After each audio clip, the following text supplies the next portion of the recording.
ओम साई राम। श्री साई सच्चरित्र अध्याय 24 भाग 6।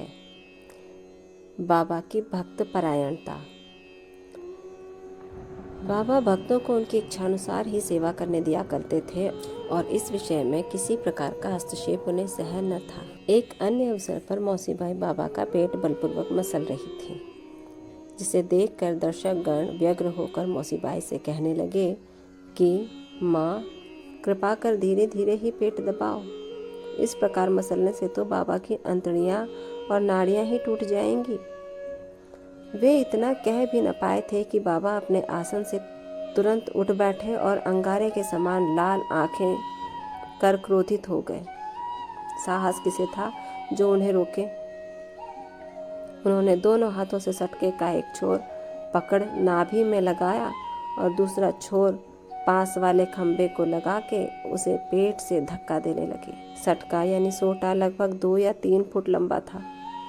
अब ऐसा प्रतीत होने लगा कि वो पेट में छिद्र कर प्रवेश कर जाएगा। लोग भयभीत हो उठे कि अब पेट फटने ही वाला है।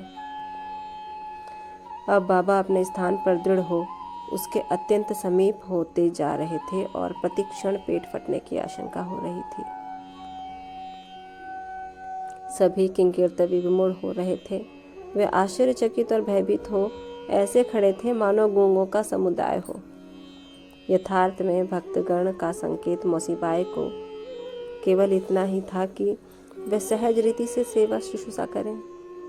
किसी की इच्छा बाबा को कष्ट पहुंचाने की न थी। भक्तों ने तो यह कार्य केवल सद्भावना से प्रेरित होकर ही किया था, परंतु बाबा तो अपने कार्य में किसी का हस्तक्षेप कण मात्र भी न और कष्टों से दूर रखे। ओम साई राम। भक्तों को आश्चर्य हो रहा था कि शुभ भावना से प्रेरित कार्य दुर्गति में परिणत हो गया और वे केवल दर्शक बने रहने के अतिरिक्त कर ही क्या सकते थे।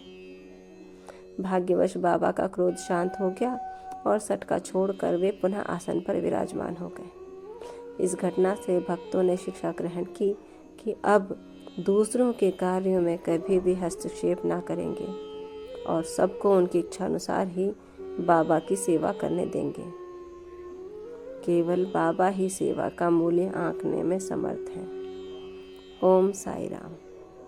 श्री सद्गुरु साईनाथ अर्पणमस्तु। शुभम भवतु। इसी के साथ अध्याय 24 समाप्त होता है। कल अध्याय 25 का शुभारंभ होगा प्राकथन के साथ।